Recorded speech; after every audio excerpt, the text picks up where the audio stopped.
Alright, so thank you for that very knowledgeable topic, Miss Julie. So now let's move on to the next topic. So hello guys, my name is Glenzenn Ybañez, and now we'll be tackling about the 5 core concepts of media literacy. So as we observed, online digital technology has empowered users in ways that were unimaginable years ago. Social media sites have increased the average user's means to persuade and influence. We are no longer just consumers of media, but content creators and distributors, as well as editors, opinion makers, and journalists.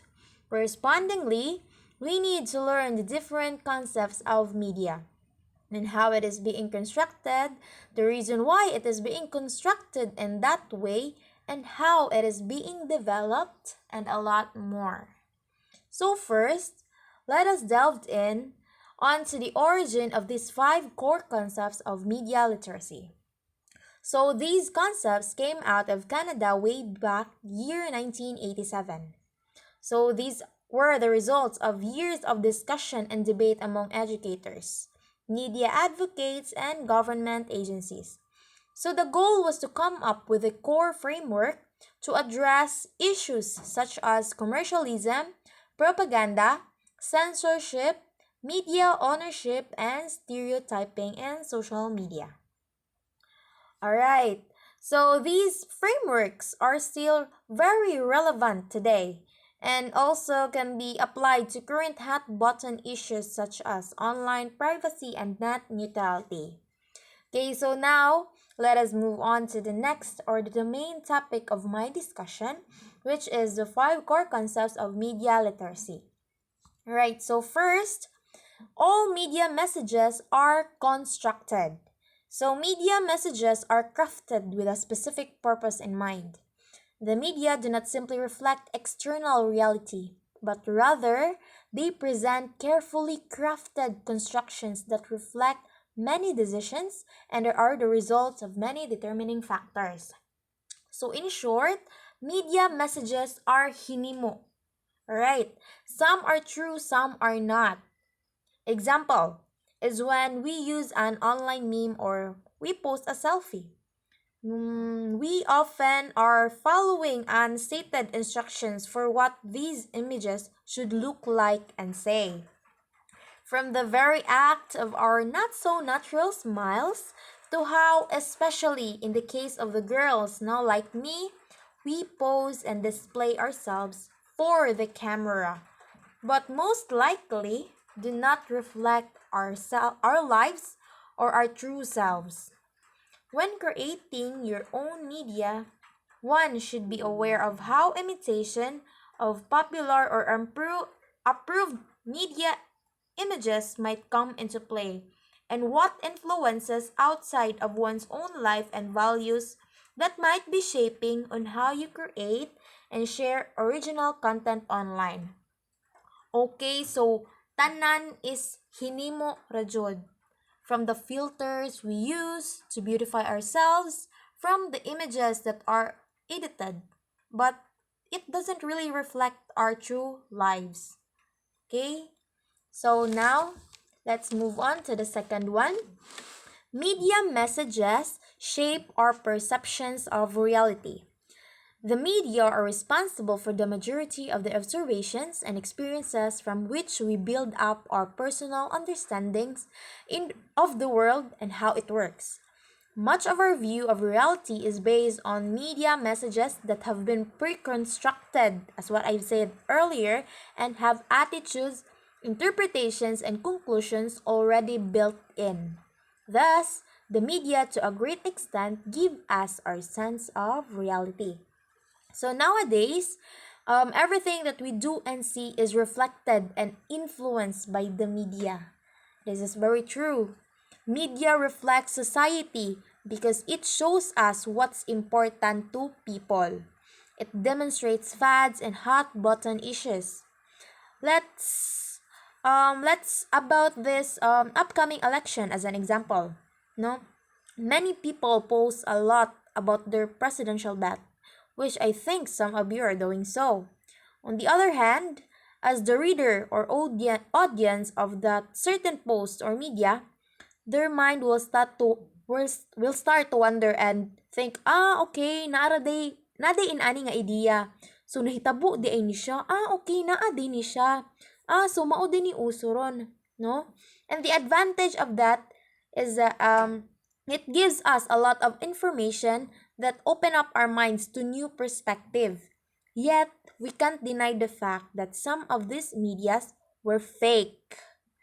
That is why it is very important for us, especially as a social studies students, to fact check before sharing a certain kind of media or post because daghan og maapektuhan, daghan og makakita. Alright, let's move on to the third one. Different audience, different understanding of the same message.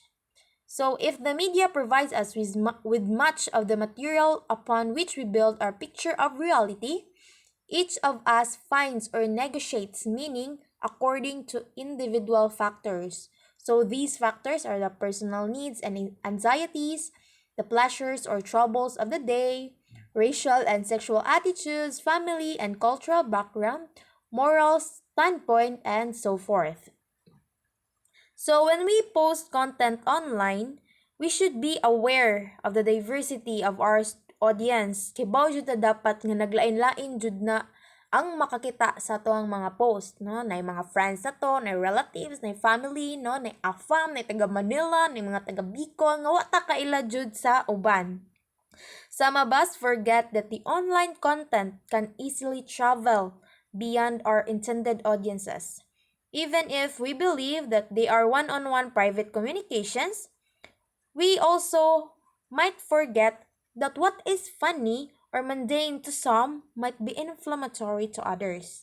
For example, I think some of you is nakasuway na ani nga when we text or chat a message in a caps lock form, 'di ba? We understand that message in different ways. Some will think of it as kanang nasuko nga pinabundak kunog tingog, but for the sender, it is just a plain text and wala jud ay ito nasuko or what jud laing meaning, no? So others could be we just post this kind of content or media to lay the facts, but a lot of people will react differently, no? More mao na nahitabo karon, especially on social media nga talking about elections and such. No, a lot of feedbacks, opinions, and backstories will be made depending on how these audiences understand a certain message. No, so we should not shy away from posting content that might be divisive or controversial. But we should take the time to consider the possible interpretations and consequences that lie beyond our attention and assumptions about our audience. So magbantay jud ta unsa atong ipang post. Kung angayan ba na for kids, angayan ba na for seniors, or angayan ba na sa mga teenagers, kay our audiences varies differently. Wa ta kay ba og kinsay makakita, as what I've said earlier. Wa ta kay ba kinsay makakita, kinsay makadungog, kuan ana nga picture or video. All right. Let's move on to the fourth one. So, media messages have commercial implications. So, media literacy aims to encourage awareness of how the media are influenced by commercial considerations and how they impinge on content, technique, and distribution. Most media production is a business, and so must make a profit. Questions of ownership and control are central. A relatively small number of individuals control what we watch, read, and hear in the media. Alright, so media ownership has become more consolidated. While the number of people who control what we see in the media has expanded to those in our social networks, much the news we hear about the world is controlled by a handful of media companies. We might share this information online and serve as distributors of false or misleading information. The best example of this is, as what I've said, again, election. No, nga, I always see a lot of people posting things on social media about their liked candidates. No, not knowing nga kana di nga content nga ilang gi-share or kana nga page nga ilang gi-follow is generating fake news. So please note that a lot of people, a lot of companies nowadays generates fake news just to earn money. No, everything is business jud. Always remember that not everything we see on social media is true. Everything is constructed, crafted, and edited. Not just by words, but from the lighting, the music, camera angles, and body language. No, always kanang hunaw-naa jud nga we never know what's behind the camera or the video frame. We never know what's behind of everything. So always be careful on what you post and share online. Kay nay uban jud nga mag-generate og mga words, mga post dira nga ang uban manira na lang, ang uban bisag unsa na lang isulti just to earn popularity or especially money.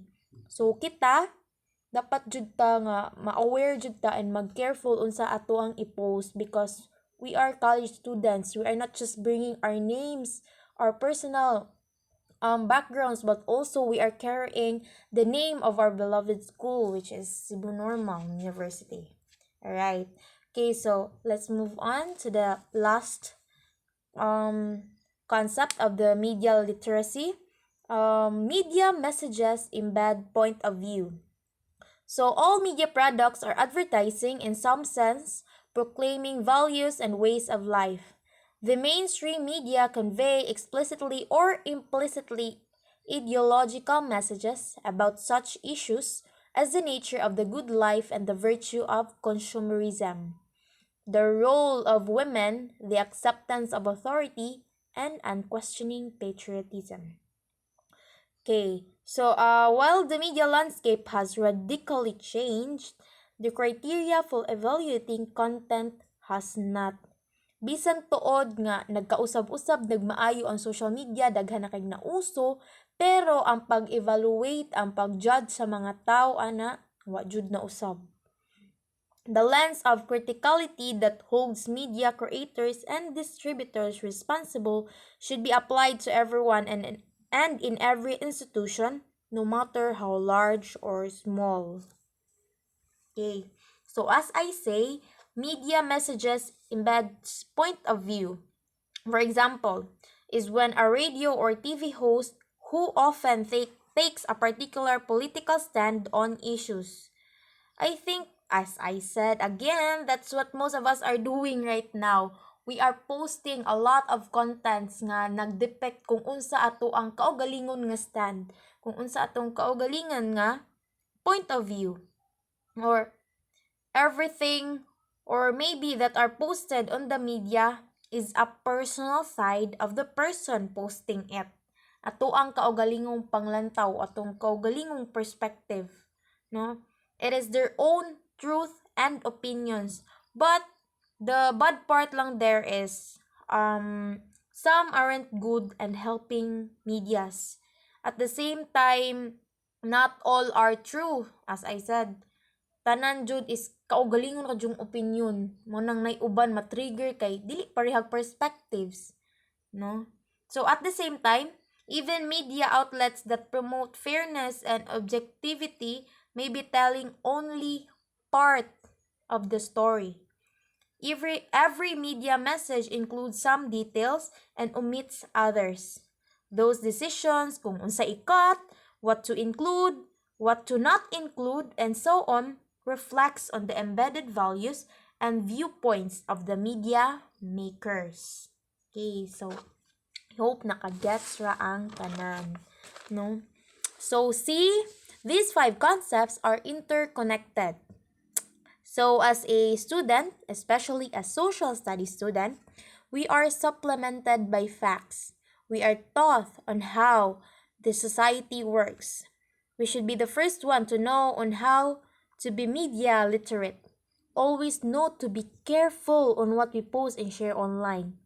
Please be knowledgeable enough to fact check before posting everything. Or before posting anything, dapat tanaw jud if angay ba ni nga i-post, angay ba ni nga i-share, no, worth it ba ni siya, makatabang ba ni siya or dili. Because the world around us right now is too deceiving. It seems like everyone is wearing a mask, especially in the media. So, we should be smart enough on how to unmask them. Alright, so that's all. Thank you. Now, I'll turn you over to Miss Kylene Marie Visalio for another knowledgeable and insightful topic. Thank you so much.